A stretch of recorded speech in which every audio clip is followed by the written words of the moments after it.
Thank you all for coming. Welcome to the Tuesday Law and Technology Lecture Series, co-sponsored by the ISP and the Yale Journal of Law and Technology. I am stepping in for our fearless leader, Chinmay Arun, today to introduce our wonderful speaker, Kristelia García, who is the Leo George Professor of Communications, Entertainment, and New Media at Georgetown Law. And Kristelia's academic work focuses on intellectual property law through the lens of law and economics. Today, we're going to be hearing about access denied, and you will say more about the topic, and we're just so glad to have you here. Okay, awesome. Thank you guys. Thank you for joining today, and thank you to all the folks at the ISP and the Journal for having me. I'm sorry that Chinmay and Heather can't be here, but I know that Matt and Mikey and others behind the scenes have worked on this quite a bit, so thank you. I am an alumnus of the law school, literally decades ago, and also a former editor-in-chief of the Yale Journal of Law and Technology. So this is a very nice homecoming for me, and I'm really happy to be here. I currently teach at Georgetown. I teach in the intellectual property curriculum, copyright and trademark predominantly. I also teach first year property. Most of my research is copyright related. I've practiced for quite some time and still do consult in IP licensing. So a lot of my work is influenced by practice in that space. The project I'm going to talk about today is early stage. So I really do welcome any and all feedback, things this makes you think of, things it relates to, more to read, etc. And so I thought I'd start off with an opening that hopefully we can all relate to. And I prefaced this whole presentation as I was telling Mikey, like this is just so far afield from all the things that are going on in the world. So this is our fluffy lunch. We're gonna, talk like we used to talk about things that bug us, like why can't we get friends when we want it on the right networks? So you just have to disconnect and come with me on this journey of complaining about completely meaningless things. But I will argue that ultimately, legally, copyright law has its job to do, and it may or may not be doing it in the streaming age. So we'll get to that. A couple years ago, when Comcast announced, Comcast being the parent company for NBC Universal, a content producer and studio, when Comcast announced that it was going to pull its hit show The Office off of Netflix and make it exclusive to Peacock, viewers were not pleased. Peacock was going to be NBC Universal's new proprietary owned streaming service. And so these are just a couple of examples of people not being pleased that they were going to have to subscribe to yet another service in order to get the content that they want. So consumers were lamenting the increasing fragmentation that we see in television streaming and complaining about the difficulty of both locating and paying for all of this content that's spread out and diffuse. In addition, folks who write for the shows, the producers, the directors, the actors, all these people who rely, at least in part, and for some of them more significant part than others, on streaming residuals, they were also quite disadvantaged to move from a very popular platform with lots of subscribers and lots of streams to a platform with far fewer subscribers and far fewer streams, right? Because they're getting paid on a percentage of these things, so this was not good for them. Peacock, on the other hand, saw an immediate 9.9 percentage point jump just by virtue of moving The Office over to be exclusive to the service. So we see this simultaneous public outrage and dissatisfaction and commercial success of Comcast's decision to take The Office exclusive as an exemplar of this inherent contradiction in copyright law that I'm going to focus on today. So copyright law here in the US and most other places is intended to incentivize creation for public consumption. It should, both give a financial incentivization to create and ensure access to those creations, in theory. And copyright aims to try to balance these two competing aims. It aims to incentivize creators on the one hand by giving them exclusive rights over their works. It grants copyright owners an exclusive right to copy and distribute, display, create derivative works. In order to use a copyrighted work in any of these ways, you are supposed to get permission from the copyright owner, typically in the form of a license, could be a gratis license. Unlicensed uses that are not otherwise excused, and one of the ways that I'll talk about momentarily, typically constitute copyright infringement. And the statutory damages for copyright infringement can be quite steep. and the mere threat of infringement litigation is typically enough to result in settlement or just to prevent people from infringing upfront altogether, and this is by design, right? This is a feature of the statutory damages scheme. But it's inarguable that the granting of exclusive rights is in pretty direct tension with ensuring access for everyone to all of this content all of the time. So in order to balance it, the Copyright Act contains a number of different limitations. Some of them, so one of the most well-known, of course, is fair use, the rather subjective 4-factor test that allows for unauthorized use of copyrighted works that meet certain criteria. Common fair uses like commentary and critique and parody, right? Other statutory limitations allow for, among other things, limited reproductions to be made by libraries, for example, or archives to replace damaged or lost copies. Individual resale of physical copyrighted works, like your textbooks, are protected by the first sale doctrine.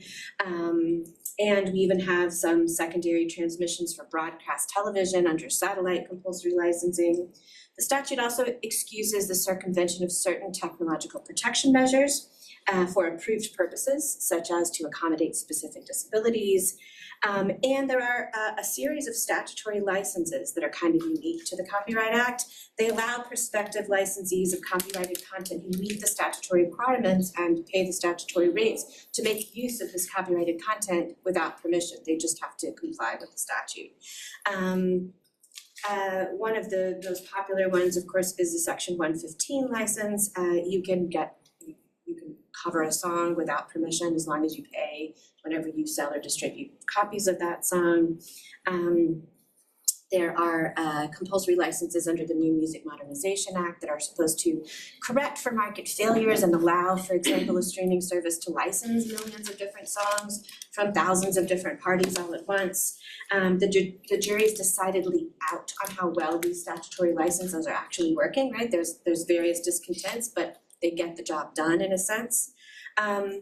But outside of this handful of limitations and statutory licenses, copyright owners still retain pretty significant control over whether they're going to license their content at all and when and how and at what price, et cetera, right? So it's inevitable that not all copyrighted content will be available at any given time. So for example, an author might assign their copyright in their novel to a publisher, who then will do a run of publications.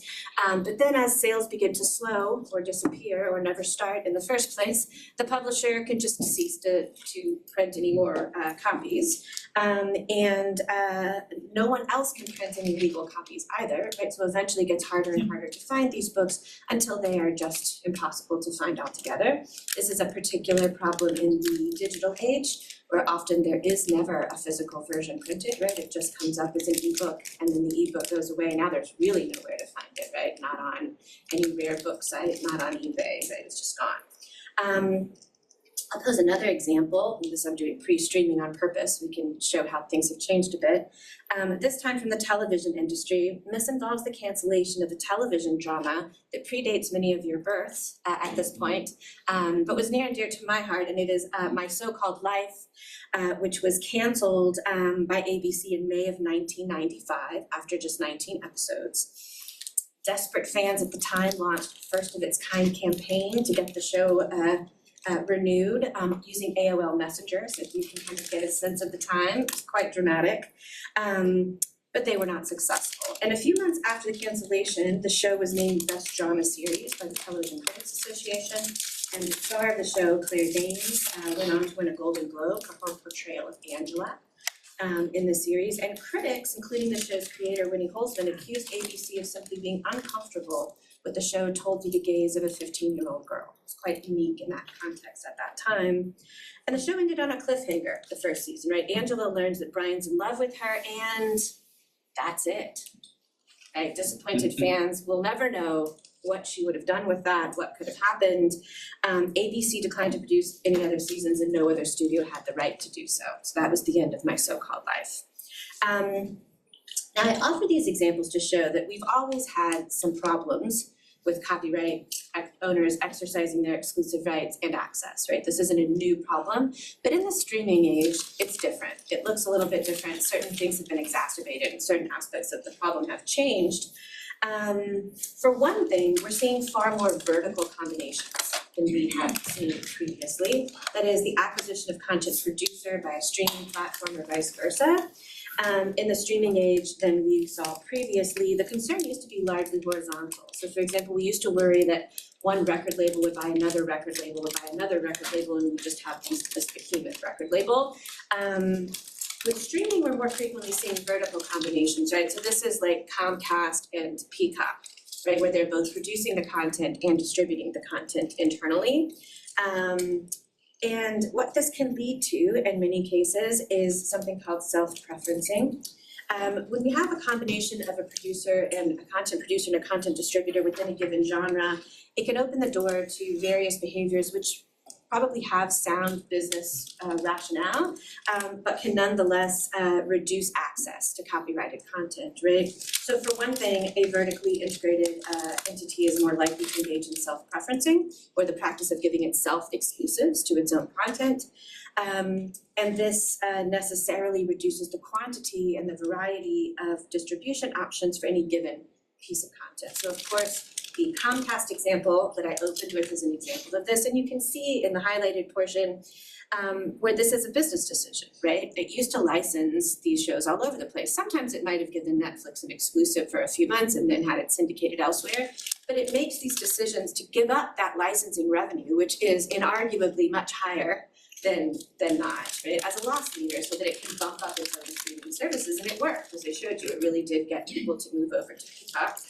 And there are other examples, countless examples of self-preferencing, Netflix original series, Spotify original podcasts, Audible original audiobooks that you can only get on Audible, not on some other platform. Right, so these are some examples. Another good example to pull on this Spotify original, most of you know Spotify as a music streaming platform. Little known fact, it also streams audiobooks. It may very well be included up to 15 hours of audiobook streaming with your current thing that you're under, so check it out. It's annoying when you hit the 15 hours and it's not the end of the month because you have to wait for it to reset or you have to buy, but nonetheless it's there if it can help you with your Audible addiction. I don't know who we're talking about here. But back in 2018, when Spotify was going to kick off its new foray into podcasting to expand its offerings, it did so by purchasing some podcasting studios, the biggest and most well-known being Gimlet Media. Gimlet is a podcast producer behind a slew of very, very popular shows, and in an effort to push subscribers towards its service, right, Spotify pulled in popular Gimlet-produced podcasts like Heavyweight from other streaming platforms in order to make them exclusive to Spotify, right? Same playbook. And once again, listeners were just not very happy about it. And in some cases, the one on the far left, you can see if they're in certain regions where they can't get access to Spotify podcasts at all, they just now couldn't access the work. So they weren't happy, and if you look at the news media around this, neither were the creators of the shows, who basically lost their entire audience when this went exclusive to Spotify for people who were getting their podcasts elsewhere, like on Apple Podcasts. Okay, another behavior that we'll frequently see that's been exacerbated quite a bit in the digital context or the streaming context, in addition to self-preferencing, rights holders will sometimes squat on content that they've licensed, such as a television series, like My So-Called Life, when you decline to produce a second season. But they also won't necessarily release the series back to the original licensors. They hold on to it just in case, right? They're clearing up server space and holding on to them, and it's led to all sorts of issues. I don't know if any of you were Westworld watchers. It did get a little weird at the end, but it did get to finish, right? And so for faithful watchers of the series, it was rather devastating. And the excerpt I have up here discusses the head writer actually tries to wrap up all the loose ends for listeners on a podcast because they just can't get any more seasons and they can't get their show back, right? Okay. I think HBO is holding on to it just in case. A third category that I'll talk about today, and this will be the sort of last umbrella category, is disappeared content. Often the cost associated with storing and delivering content can lead to an increase in the number of works that simply get removed, as I mentioned, right? They get disappeared. from platforms who find it more profitable to host other works instead or to spend their storage space elsewhere. And in an era where many works, as I mentioned, are not available in any other format except for digital, all of the Kindle originals, Netflix originals, Audible originals, etc., this decision usually means that the work cannot be accessed at all. Much of the legal scholarship on access and copyright, or on sort of copyright and access to content, focuses on copyright's goal of incentivizing creation. And while this goal is important, as I mentioned, I think that it's also incomplete. This project purports that incentivizing the creation of content in the absence of mechanisms to ensure access to it falls short of copyright's constitutional mandate to promote the progress of arts and science, right? It does very little good for us to have a bunch of people writing novels and putting them under their mattresses, even though we technically grant copyright to those people. But that's not what we're trying to do with copyright, right, is my argument. Much like a proverbial tree falling in an empty forest, right? Does the television show that gets pulled from the streaming service and is then holding an accessible count as creation, right? Does it deserve copyright protection? And I suggest it should not. That without access to this copyrighted content, the public, I think, is not getting the benefit of its bargain with the copyright creators, right? We, the public, are giving you this little mini time-limited sort of monopoly on your particular bit of content, and we think that in exchange we should be able to access that content, and I think that the bargain's not being met. In other words, self-preferencing and copy squatting and disappearing content is more than just consumer inconvenience, although it is that. I think it actually runs contrary to copyright policy and what copyright's supposed to be doing. So if we take access seriously, and I think that we should, I think this is a time where we're really ripe for legal intervention in the streaming context. The big challenge here, among many challenges, is that on the whole, these behaviors, as I described, don't technically run afoul of any existing regulation, nor does any existing body of law readily lend itself to being in charge of this particular space or addressing the matter. So I want to discuss what we might do if we decide we want to do anything about this. Obviously, we could do nothing, which is kind of what we're doing now, and take a free market approach. And it could be reasonably proposed that, A, if Comcast is really making an error in holding content exclusive to Peacock, well then the market will let it know because no one will go there to watch the content and then everyone will just stay with Netflix, right? We could see how that shakes out. Another possibility is to think of antitrust, arguably also a free market approach, a little more formal free market approach. Because a lot of this does have sort of anti-competitive undertones. Despite those, contemporary antitrust doctrine is probably not our most likely contender here. For one thing, the harm that I've described here doesn't fit US competition law's very narrow and idiosyncratic definition of consumer harm in the same, what we really mean there is harming the market, not the consumers. Antitrust is also conventionally less suspect of vertical combinations than it is of horizontal combinations. It might even view the vertical integration of content producers and distributors as a good thing because it's efficient. A natural oligopoly, if you will, where we seem to have some gains to having the producers and the distributors commonly held.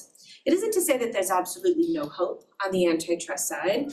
We could certainly urge a broader understanding of harm, which might call for, among other possibilities, the introduction of more pre-merger refusal to deal analyses. I think that's the best chance of getting these cut. I think post-deal refusal to deal analyses are not going to go anywhere. So analyses that could be critical of a proposed merger anytime we see more content being put behind a different paywall. We also have some precedent to suggest that we might have cause to be wary of companies that control both the production and the distribution. For those who work in the copyright or media space, I'm thinking of like White Smith and the piano player roles, or even the Paramount decrees that kept the movie studios from vertically integrating. And we could even look to the EU Competition Authority, which has entertained a lot of these types of cases and as a consequence has adopted a broader view of harm. I don't know that we're going to get there under the current circumstances, but if one were to want to change one's perspective of market regulation, one could think more broadly and we could have something here. Next possibility is some kind of access arrangement because all of the concerns that I've expressed here really boil down to access. we could consider regulation that works harder to ensure it. And in that vein, there's plenty of precedent to look to. The FCC has open access arrangements. FERC, which is the Federal Energy Commission, they also have a pre-approval process so that if companies want to merge, they've got to first show sufficient competition in the market. Even patent pools do that, right? We've got to show that when you do this, it's not going to cause an impact. We have mandatory collective licensing for spectrum. You could imagine something like that, where everyone's getting paid, but they can't refuse to license. The biggest roadblock to any sort of access arrangement, as I've kind of been describing, is the fact that currently no regulatory agency has authority over streaming platforms. And so we would need to establish that first, right? We need to give someone the authority to do that, because currently neither the FTC nor the FCC they can touch like false advertising and sort of deception, but that's not going to get us where we would need to get with this kind of problem. Finally, we can consider a full gamut of regulatory solutions with varying pros and cons and likenesses. The EU has a couple of pieces of legislation we could look at. Both the DMA and the DSA have various clauses concerning addressing concerns that closely echo the ones we've described here to do with access and consumer access. It's rather unlikely, I think, that we would get an entirely new piece of legislation on this, but we could imagine an amendment to existing regulation that closely mirrors something like the EU has going on in the DSA, maybe in the DMA. I think perhaps the most promising, but by no means problem-free, possibility is a statutory amendment to the Copyright Act. I say that just because we got one recently, and it's relatively low stakes. It's certainly, there's a lot of industry capture, but it seems to be one of those kind of lighter, fluffier things that lawmakers are more willing to do so that they can say they did something. So maybe, right, we could imagine a compulsory license introducing some sort of exploitation exception, where if a copyright work's not being made available commercially or otherwise, then a third party can utilize that compulsory license to use the work. There's precedent for this in patent law, for example, where a patent can become subject to compulsory license after a certain amount of time, and when there's a latent market for it that's not being fulfilled. One precedent for this potentially is copyright's own termination right. And that allows after 25 years for the original creator of the work to come back and take their work back that they've assigned off to someone else. So we already have this sort of reversion of rights concept going on in copyright law. It wouldn't be so crazy to expand it this way. And you could possibly justify it as comporting with copyright's aim of ensuring public access, or perhaps even under a cultural heritage argument, which the UK has had some success with as well. This idea of this sort of exploitation exception is a riff on a theme that my colleague and friend Mark Limley has proposed. Namely, he proposes using fair use as an exception as a possible solution for the disappeared content program. While I'm sympathetic to the idea, I think a compulsory license under which the copyright owner gets something might do a better job of incentivizing creation, but also more readily facilitate access, right? Under fair use, there wouldn't be payment. But more importantly, I think the challenge with fair use is that fair use determinations are generally quite costly and time consuming, and they have to be handled on a case-by-case basis because they don't really have any precedential effect in the way that we would like them to have to make it worth it. To be sure, compulsory licensing would not be a panacea. In practice, there's a lot of valid discontent, as I mentioned, around how these rates get set in the copyright context by the Copyright Royalty Board. And there are concerns that the rates may ultimately undercompensate creators, which is true, but some compensation seems better than none, even if it's under what they ultimately deserve. Some people say it's also not necessary because the market can shake out, and the logistics of collecting under these licenses can make them intractable as time goes on in particular. In contrast to, for example, the 115 license I mentioned, the compulsory license envisioned here, though, would have an actual market rate to look to because these things have been actually negotiated in the market. A lot of the compulsory licenses under copyright law haven't been, so that's part of why they get a lot of pushback. Whereas here we'd have something with an actual market, and I think that could improve the likelihood of these things being viewed as fair. Okay, well, I will stop there and turn it over to the room. I'm really eager for your thoughts and any suggestions for directions to explore as I'm moving forward with the research. Thank you.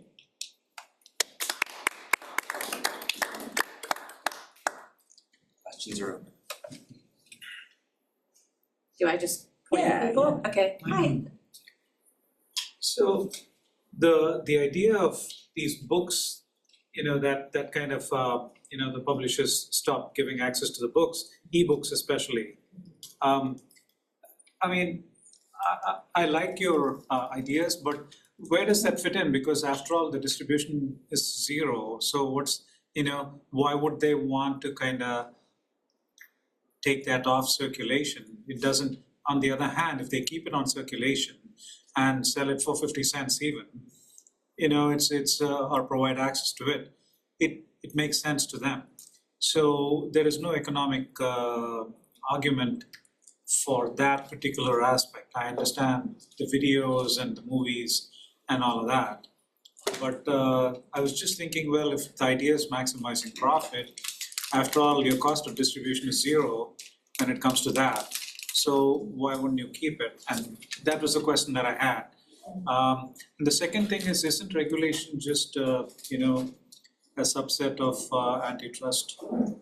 Is it what? Is a subset of antitrust? The regulation, some of the regulation I mentioned, it can be insofar as The last part there, yeah. Yeah, if the FTC is saying, hey, we think there's a problem here, you need to fix it, maybe one way you could fix it is by introducing a compulsory license, or we're gonna impose a consent decree. Like, there's different solutions that could come out of an antitrust judgment or opinion.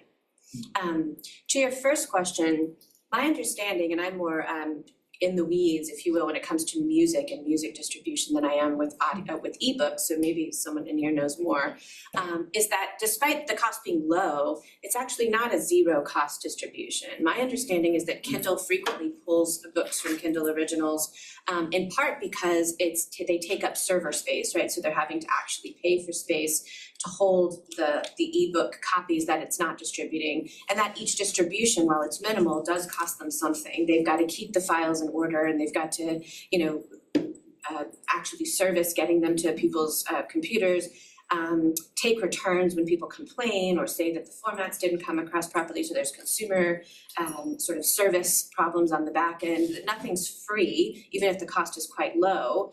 I think the costs are more obvious, of course, when it comes to video, film, and television, where the files are bigger and harder to store. But nonetheless, I think when you get the magnitude of books that Kindle Unlimited has, for example, where like anyone in here can just write a book a day and send them up to publish, it eventually reaches the point where Amazon feels like it's not worth storing them at all.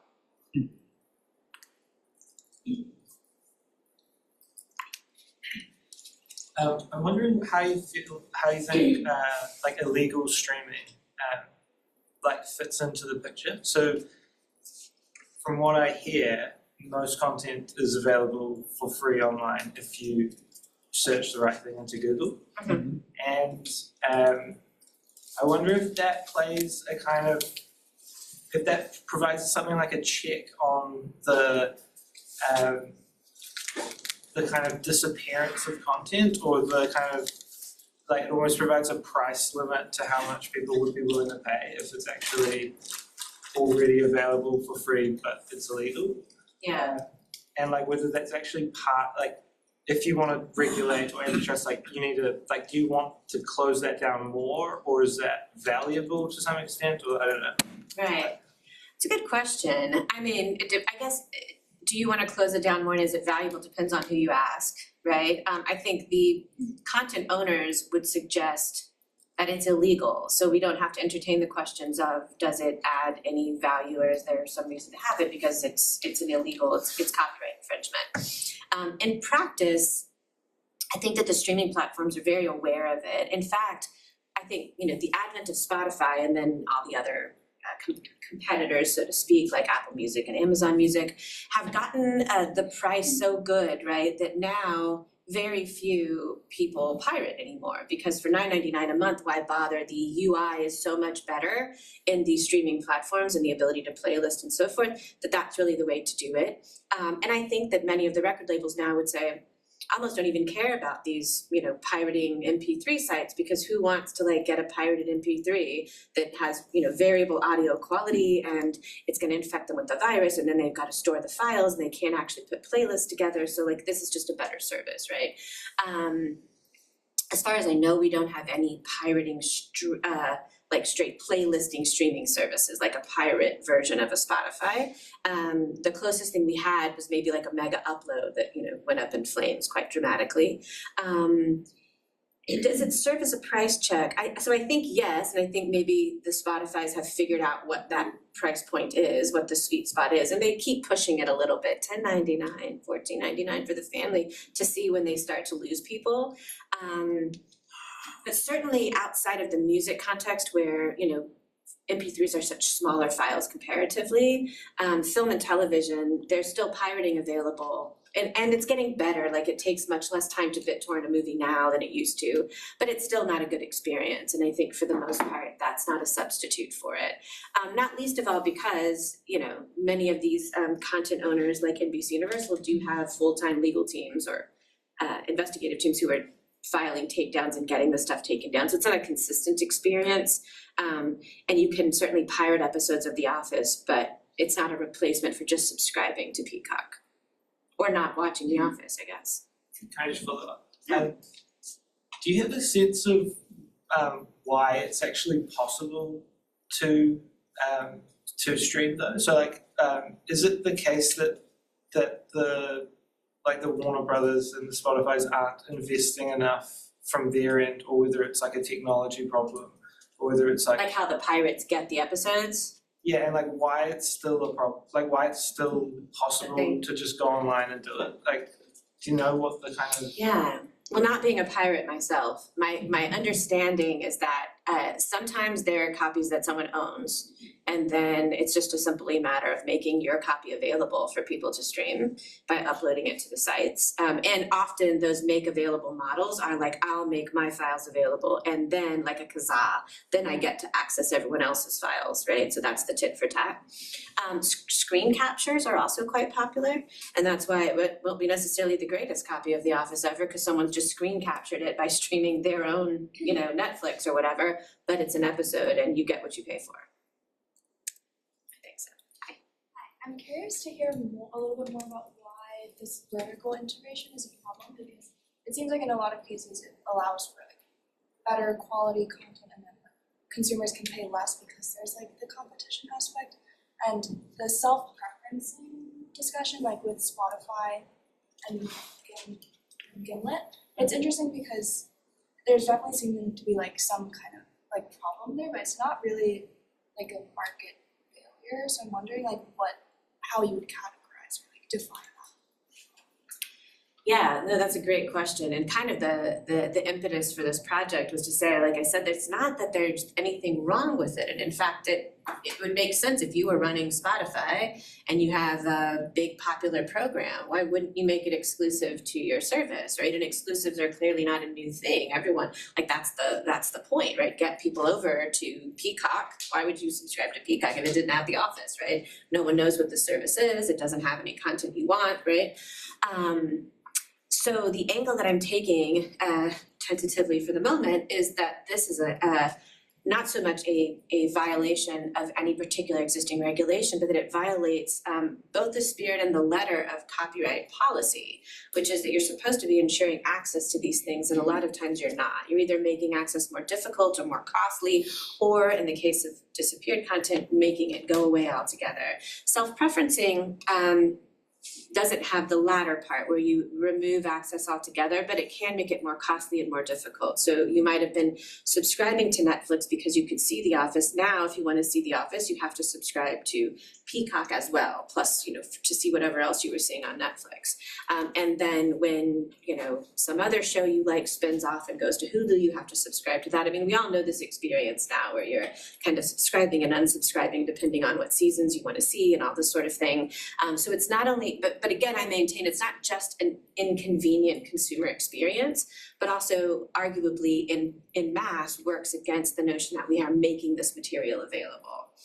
The way that vertical integration can sometimes exacerbate this is because prior to, for example, Comcast owning Peacock, it would still license The Office exclusively to Netflix, but then the license has some exclusivity period, and presumably they made that deal in the open market where it went to the highest bidder, right? And Netflix bid the most for it. Had Hulu bid the most for it, then Hulu would have bid it, right?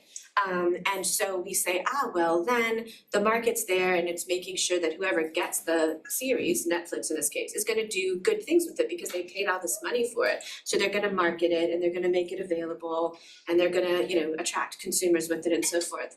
Whereas for Comcast, they're using the series differently. It doesn't cost them anything except for the lost licensing fees. And they're willing to eat that because they're trying to drive people to its service. But they didn't get it competitively in the market, they just took it. And they could start to whittle away at competing services by making all of their content exclusive. So if you and I wanted to create a new streaming service that competes with Apple and Hulu and Peacock, it would be very difficult. The only thing we could do at this point is come up with our own content, which isn't bad, but isn't something that all new streaming platforms have the wherewithal, the resources, the funding, et cetera, to do. It ends up in another place where we get these sort of natural oligopolies where there's just gonna be a couple of massive companies that stream and produce content. Yeah. Yes, hi. Yeah, I'm just curious, just thinking about this in terms of justifying regulation, like why is access to content like a good that we want to secure here? And I wonder about this especially because the federal government obviously spent a lot of its history trying to prevent people from watching too much television, was extremely concerned about certain kinds of media consumption, and saw this as something that was really worrying. I'm just wondering about are we invested in certain kinds of content? Is it just content as a whole that we're deeply invested in people having access to whatever they happen to want? What's the good that we're justifying with this kind of regulation? Yeah, I think the good I'm trying to promote here is that of cultural flourishing, which maybe the folks in this room would say, well then you mean more books than television shows. Maybe, right? But I'm not saying that there couldn't be potential value in certain television shows that speak to a moment in our history and are nonetheless marked as some sort of knowledge production, that you could have knowledge in the form of films and television as well. But I think that would be the sort of umbrella good that I would call it, cultural knowledge and production. And you might be the most sympathetic in the sort of orphan books circumstance where there's tons of, especially nonfiction, science related books that you just can't get anymore because, as you can imagine, they weren't bestsellers and they're expensive because there's 600 pages and no one wants to print them anymore. Yeah, so we lose those and then people are you can just get it on Wikipedia, but I would suggest that's not the same thing. Hi, thank you for the wonderful talk. I'm just curious about the role of libraries. Since now a lot of these shows are being claimed by streaming services and I guess the ownership also kind of switches towards them. I watched most of The Office from my local library in Belgium and Friends too, actually.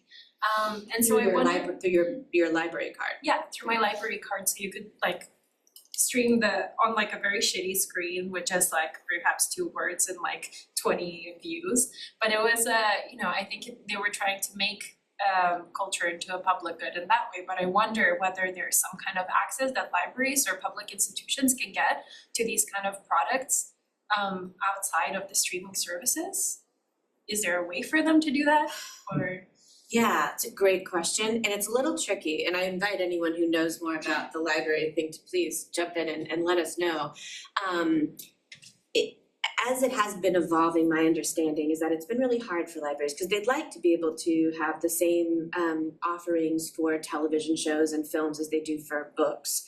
But even audiobooks have been a little tricky, right? Ebooks have been themselves tricky, where many libraries, it seems to be basically settled now that they can get the ebooks and they can do ebook lending, but there's very strict restrictions on how many at a time. So if you're in a library in a certain area, based on the population that you serve, you can get 2 ebooks out at a time, and someone has to check theirs back in, and then someone can get it in order to reflect the physical book market, right? Whereas like, well, you used to have 2 copies of the book, so this is the book publisher said, so this is the same thing, right? You can't have more than those copies.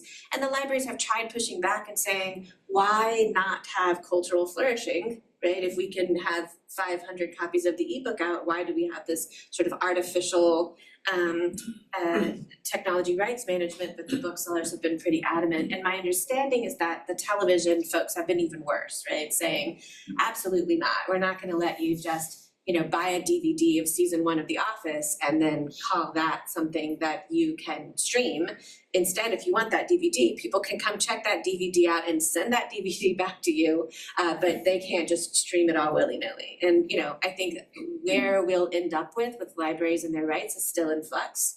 I know that there's, advocates pushing for more, and understandably, content owners pushing back, saying that would defeat what we're doing here in terms of streaming platforms. If everyone can stream full quality things all the seasons from the library, then we won't have any subscribers. Thank you so much for this. I love this question about the libraries. So I want to go back a little bit to the vertical integration question, just because it's something I had a student who wrote a thesis about antitrust approaches to Ticketmaster Live Nation, and yet the sort of weakness of antitrust in the face of vertical integration was the sort of chief problem. Yeah. But and I'm going to combine this with another question too about institutional design. So does the exclusivity kind of change the nature of what a streaming service is in any sort of substantive way? And does the pursuit of that is maybe like kind of the dominant business model now, right? Like producing exclusive content for platforms change the way that we might like regard or think about these as legal entities at all. And the institutional design question is then, so given that there is no like single regulatory authority over streaming platforms, like where do you think that belongs? Does there need to be some kind of new agency? We're not going to get one right now, but or does it fit in within existing FCC practices and whatnot? So I'm just curious to hear. Yeah. So I'll start with that question. I would love a new agency, but I do think I'm alone in the current administration with that particular, pipe dream. Not because I'm like, pro let's have tons of agencies, but I do think that streaming is a bit of a behemoth, and I think with AI we're going to continue to see it be quite something different. And so it would seem not outside the norm for there to be like a specialized group that works on regulation of these particular platforms. But I also could imagine it fitting, we need to expand the auspices and the authority of the FCC, but it's not outside the realm of what they do. They just literally don't have authority over streaming platforms. So I would think the FCC could, bring this under a different administration, could bring this under the hood and potentially expand and do it that way. In terms of your question about the vertical integration and exclusives and sort of what the impact is and where that leaves us, I've been thinking about that a lot, and I'd welcome your thoughts, but I think a lot of this is driven too by the fact that the predominant, if not sole, business model for most streaming platforms is subscription. Right? And that's fundamentally different than the way that we used to obtain and consume content. You didn't subscribe to all the things, right? You just got the thing you wanted. So you went to the store and bought a CD of the artist whose music you wanted to hear. You didn't subscribe to a service where arguably the platform is tying in all this music you don't want to the music that you do want and making you pay an amount of money when you could have paid some lesser amount of money for a small portion of that content. But everything is subscription, right? And so you might find yourself subscribing to Peacock because you want The Office, but you get all this other crap you didn't want, but it doesn't matter because the price is set and the price goes across all of this content. So it doesn't make sense then for that platform to be paying for all of this content, because the way they're attracting users/subscribers is by having a bunch of crap, because then they're bound to get what you like and what you like and what you like, and we're all different people with different likes, but let's just have it all, and then you give me $9.99 a month. So I need to keep that in-house to keep costs low, to use my algorithms to see what you're watching and say, you want more teenage vampire romance, gotcha, let's give them teenage vampire romance and so forth, right? And that's what we'll produce, and then we'll produce a bunch of them, then it'll be cheaper. So I think it actually can even end up impacting the quality of stuff that we get. And we've been seeing that a lot of the algorithms will say, well, if everyone's watching The Office, that might give us the impression that we want characters who look a certain way and act a certain way and have a certain level of education and do certain things, and that's what all the shows should be. And we've seen creators who are coming from different angles and different backgrounds saying they can't get their shows produced anymore because they're not being served up on a particular algorithm. So I think that subscription model is quite limiting. You know, it seems like, we get all we can eat, but it comes with some hidden limitations, I think. Any other thoughts? Questions? No? Thank you. Yeah, if we don't have any other questions, let's thank our speaker.